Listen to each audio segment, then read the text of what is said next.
akan dikumpulkan depan Allah dalam keadaan fauja, mana afwajah, berbondong-bondong depan Allah Subhanahu wa taala. Ingat tuan-tuan, kita pasti dihitung depan Allah Subhanahu wa taala.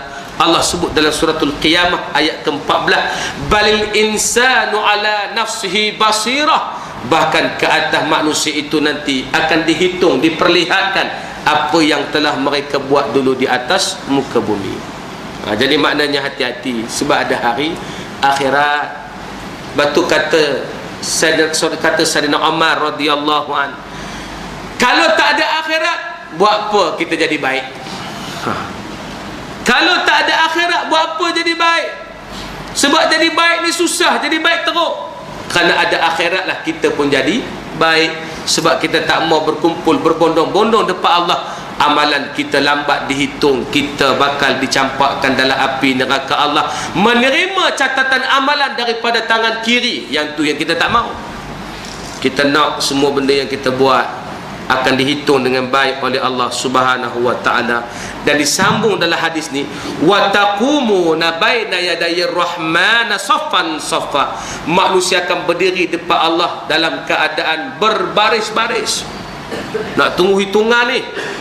Macam kita dah cerita dulu, apabila orang nak tunggu hitungan, ada yang disegerakan hitungan, air peluh baru sampai ke buku lali dia. Yang dah lama hingga kan lambat nak dihitung, sebab ramainya orang dia di antara yang terlambat dihitung, kerana dia tidak dapat syafaat yang banyak, tak boleh dikedepankan.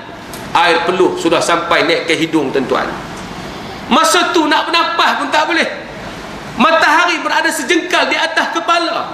Tak ada benda melainkan dahaga. Yang ada hanyalah air nanah yang untuk diminum. Masa itulah baris di depan Allah. Siapa yang buat kerja ibadah banyak, siapa yang selalu berselawat ke atas Nabi, cari jalan nak ajak orang pulang pada Allah, syafaatnya banyak. Siapa yang suka dengan ulama dapat syafaat. Siapa suka baca Quran dapat syafaat. Siapa yang dia bila mati ada 100 orang yang mendirikan solat untuknya, maka Allah akan memberikan keampunan padanya. Kerana ada hadis yang tidak kuat menceritakan pasal siapa yang mati lalu yang hadir untuk solat kepadanya, solat jenazah lebih daripada 100 orang, maka setiap kali jemaah yang mendoakan itu pasti Allah makbulkan untuk dia. Sebab tu di Kedah kalau solat jenazah depa panggil orang ramai-ramai, pasal depa faham hadis tu.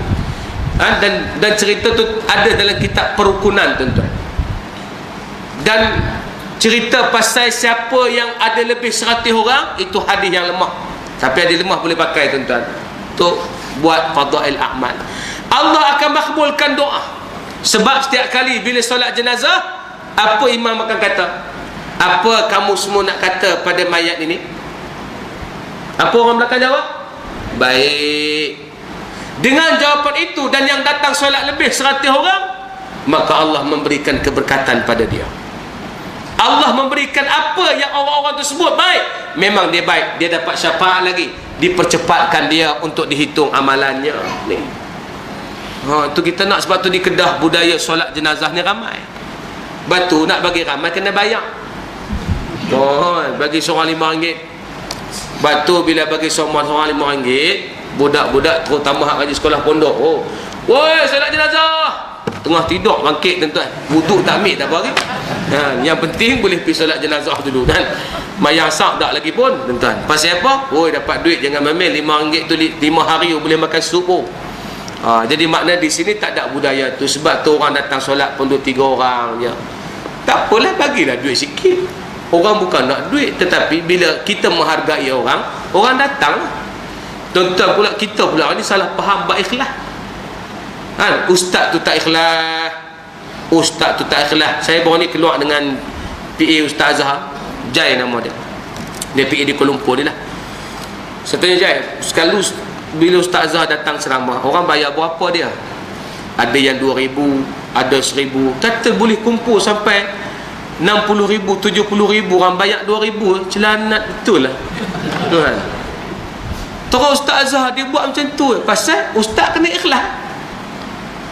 Satu hari dia kata, Jai cerita, satu hari ustaz sajalah kita pergi nak uruskan. Sebab saya ni jenis saya kalau nak pergi nak buat ceramah, saya kena pergi tengok dulu tandas tengah mana, parking tengah mana.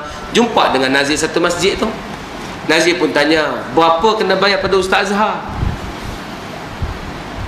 Kata Jai, Ustaz tak pernah minta, tapi saya letak 8,000 lah. Letak 8,000. Terkejut nazir tu, amat air banyaknya. Ini jual agama ni. Dia ada bahasa dia. Ini semua bahasa celaka semua ni entah. Nah, ni jual agama ni. Dia kata, tu Haji, ini bukan jual agama. Ini cerita dia dah orang mari ramai, tu Haji akan dapat keuntungan untuk buat masjid dan sebagainya. Setiap kali bila orang datang ramai, 40,000 orang, 50,000 orang, biasanya kutipan akan mencecah sampai 60,000, 70,000. Takkan itu tak berbaloi dengan bagi pada ustazah sebanyak 8,000. Baiklah kalau tu Haji berkira sangat, saya nak buat hitung macam ni. Katalah datang 40 orang, kita cas setiap kepala RM1 untuk bagi pada ustazah. Agak-agak dapat berapa ustazah sekali ceramah? Dia kita tahu kalau 40,000, RM40,000. Oh, baru ternampak. Oh, yalah, betul lah. Nampak tak? Bila sebut agama mesti bayar murah. Bila sebut agama, ustaz kalau pakai kereta Golf R mesti orang astagfirullahaladzim, ustaz ni pakai kereta mahal, Golf R ni mahal ni. Bunyi macam cicak sekali tuan-tuan.